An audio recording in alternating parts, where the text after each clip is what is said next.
भाई लैणा का जन्म आज के जिला फिरोजपुर के एक गांव मतेदी सरा में 31 मार्च 1504 को हुआ था। उनके पिता का नाम फेरूमल और माता का नाम दया कौर था।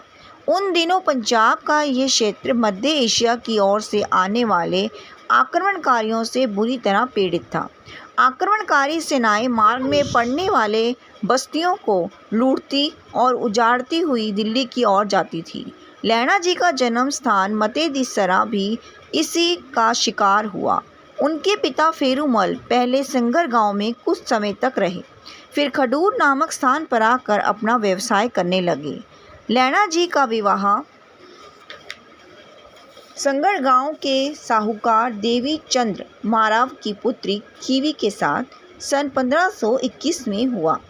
उनकी 4 संतानें थीं, 2 पुत्र दासू और दातू तथा 2 पुत्रियां अमरो और अनोखी। खाडूर में लैणा जी गुरु नानक के एक सिख भाई जोधा के संपर्क में आए। उन्हीं ने उन्हें गुरु नानक की वाणी सुनाई।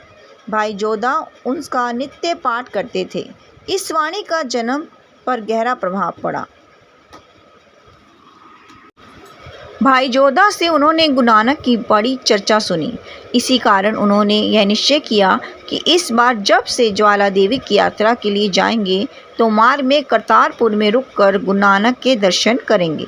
जब लैणा जी ने करतारपुर में रहने का निश्चय कर लिया तो गुरु नानक ने उन्हें आदेश दिया कि पहले वह खडूर जाकर अपने परिवार से इस बात की अनुमति ले आएं।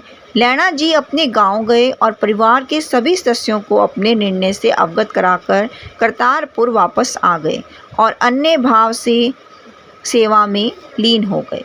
गुरु नानक देव जी ने उनकी सेवा की अनेक बार परीक्षा ली। एक बार जब गुरु नानक अपने खेतों से पशुओं के खाने के लिए 3 गट्ठर चारा इकट्ठा कर चुके तो लैणा जी वहां पहुंच गए। गुरु नानक के दोनों पुत्र भी वहां उपस्थित थे। गट्ठरों में बंधे चारे से कीचड़ रिस रहा था। कपड़े खराब हो जाने के डर से पुत्र उन गट्ठों को उठाने में संकोच कर रहे थे। भाई लैणा जी ने आगे बढ़कर वह गट्ठर उठाकर अपने सिर पर रख लिए और उन्हें ले आए। उनके बाद अनेक ऐसे घटनाएं हुई। लैणा जी हर समय गुरु की सेवा में निमन रहते थे। वह खेतों में काम करते थे, लंगर की व्यवस्था में लगे रहते थे, आने वाले यात्रियों की देखभाल का पूरा ध्यान रखते थे। उनका संपूर्ण भाव, उनकी निष्ठा, आध्यात्मिक विषयों में उनकी गहरी रुचि और सांसारिक दायित्वों के प्रति उनकी तत्परता देख गुरु नानक देव जी ने यह अनुभव कर लिया था कि लैणा जी में उनका उत्तराधिकारी बनने की पूरी योग्यता है। गुरु नानक देव जी के 2 पुत्र थे। ज्येष्ठ पुत्र श्रीचंद सदैव रिक्त भाव में रहते थे। वह संसारिकता से पूरी तरह उदास होकर आध्यात्मिक साधना में लीन रहते थे। गुरु नानक अपने उपदेशों और कार्यों से एक नए समाज का सृजन कर रहे थे। उनकी कल्पना का समाज सभी प्रकार के ऊंच नीच के भावों से मुक्त था। उसमें हिंदू तथा मुसलमान का कोई भेद नहीं था। गुरु नानक के जीवन भर के साथी भाई मर्दाना के देवासन के पश्चात गुरु दरबार में कीर्तन करने का दायित्व भाई मर्दाना का पुत्र शहबाज निभाता था। गुरवाणी के मुसलमान कीर्तनों का परंपरा गुरु दरबार और गुरुद्वारों में निरंतर चलती रही है। श्री चंद का विकृत भाव गुरु नानक देव जी को अपने जीवन दर्शन के अनुकूल नहीं लगता था। दूसरे पुत्र लक्ष्मी चंद की वृत्ति पूरी तरह संसारिक थी। उनका मन भौतिक पदार्थों में ही अधिक रमता था। यह बात भी गुरु नानक देव जी के जीवन दर्शन के अनुरूप नहीं थी। लैणा जी की सेवा और समर्पण की भावना के कारण गुरु नानक देव जी ने उन्हें अपना उत्तराधिकारी बनाने का निश्चय कर लिया। यह कार्य उन्होंने अपने जीवन काल में ही कर दिया। अपनी जीवन लीला समाप्त होने से लगभग 3 माह पूर्व उन्होंने लैणा जी को अपना अंगभूत बनाकर अंगद नाम दे दिया। उन्हें गुरु अंगद के रूप में अपनी गद्दी पर बैठाकर उनके सामने एक नारियल और 5 पैसे रखकर उन्हें माथा टेका। भाई लैणा के लिए अंगद नाम का चयन करना उस युग के परिवेश की दृष्टि से कम आश्चर्यजनक नहीं है। गुरु नानक देव जी के देवासन के कुछ समय पश्चात गुरु अंगद देव करतारपुर से खडूर आ गए और इसी स्थान को उन्होंने अपना केंद्र बना लिया। यहाँ आकर उन्होंने अनेक महत्वपूर्ण कार्य किए। उस समय गुरु नानक की कुछ वाणी लिखित रूप में थी, कुछ उनके शिष्यों की स्मृति में थी। गुरु अंगद ने इसे एकत्र करने का कार्य प्रारंभ किया। उस समय पंजाब में अनेक लिपियां प्रचलित थी। देवनागरी का प्रयोग संस्कृत के लिए होता था, जिसका ज्ञान कुछ पंडितों तक सीमित था। टकरी या टाकरी का प्रयोग पहाड़ी प्रदेश में होता था। व्यापारी लोग महाजनी या लंडा लिपि का प्रयोग करते थे, जिसमें मात्राएं नहीं होती। सरकारी कामकाज में फारसी लिपि का प्रयोग होता था। कश्मीर में शारदा लिपि का प्रयोग पंडितों द्वारा किया जाता था। पंडित जयचंद्र विद्यांकर का मत है कि गुरुमुखी लिपि इस शारदा लिपि का कुछ परिवर्तित रूप है। गुरुमुखी लिपि में कुल 35 अक्षर हैं। गुरु नानक देव जी की एक रचना है पट्टी। बालक जिस तख्ती पर वर्णमाला लिखना प्रारंभ करता है उसे पट्टी लिखना कहते हैं। गुरु नानक देव जी ने अपनी रचना में वर्णमाला के अक्षरों को आध्यात्मिक अर्थ दिए हैं। इससे ज्ञात होता है कि यह वर्णमाला उस समय प्रचलित थी।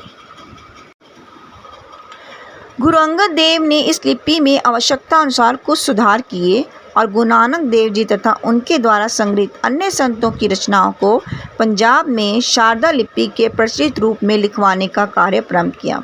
बच्चों को इस लिपि का ज्ञान कराने के लिए एक पाठशाला भी स्थापित की। धीरे धीरे लोग इस लिपि में कार्य व्यवहार करने लगे। लोगों में इस लिपि का प्रचार गुरु द्वारा हुआ था, इसलिए इसे गुरुमुखी कहा जाने लगा।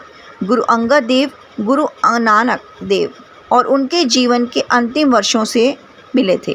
उन्होंने उनके संदिग्ध में लगभग 7 वर्ष रहकर उनकी अन्य सेवा की। उस समय तक प्रथम गुरु के जीवन प्रसंगों की अनेक कथाएं जनश्रुति का भाग बन गई थी। गुरु अंगद देव ने भी सभी वृत्तांत, प्रसंग और कथाएं एकत्र करने और उन्हें लिपिबद्ध करने का कार्य किया।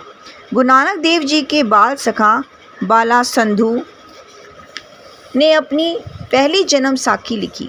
यह जन्म साखी आज उपलब्ध नहीं है, किंतु इसी नाम की बाले की जन्म साखी बाद में लिखी जाती रही। इस आधार पर परवर्ती वर्षों में अनेक जन्म साखियाँ लिखी गई। गुरु नानक के समय से ही सहभोज की प्रथा प्रारंभ हो गई थी। जाति पाति और ऊंच नीच की भावना से बुरी तरह ग्रस्त समाज में सभी वर्गों के लोगों का बिना किसी भेदभाव के साथ साथ बैठकर भोजन करना तो बहुत दूर की बात थी। लोग एक दूसरे का छुआ पानी भी नहीं पीते थे। गुरु नानक ने अपने शिष्यों को इस प्रकार के भेदभाव से मुक्त कर दिया।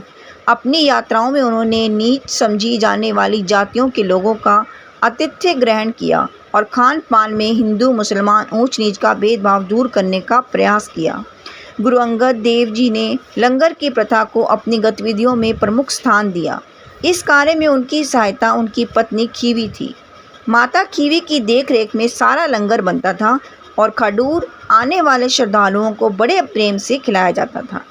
लोगों की शारीरिक शिक्षा की ओर भी गुरु अंगद देव जी ने ध्यान दिया। विदेशी शासन और बाहरी आक्रमणकारियों के अत्याचारों के कारण सामान्य जनता का मनोबल टूट गया था। मानसिक हताशा को दूर करने और आत्मबल की अभिवृद्धि के लिए गुरुवाणी और गुरु उपदेश संजीवनी का काम करते थे। शारीरिक शक्ति के संचयन के लिए उन्होंने युवकों के नियमित व्यायाम की व्यवस्था की। उन्होंने खडूर में एक मल अखाड़ा स्थापित किया, जहां युवक व्यायाम करते थे और कुश्ती लड़ते थे। सिख आंदोलन मात्र भक्ति आंदोलन नहीं था। जिस सामाजिक सक्रियता और स्वावलंबन की कल्पना गुरु नानक देव जी ने की थी, उन्होंने उसे जीवन में चरित्रत करके दिखाया था। करतारपुर में गुरु नानक देव जी ने समय खेती करते थे। इस प्रकार गुरु अंगद देव जी और उनका परिवार अपना भरण पोषण करने के लिए मूंछ बढ़ते थे। गुरु अंगद देव जी ने बहुत थोड़ी किंतु हृदयग्राही वाणी का सृजन किया। उन्होंने लिखे हैं 62 श्लोक गुरु ग्रंथ साहिब में।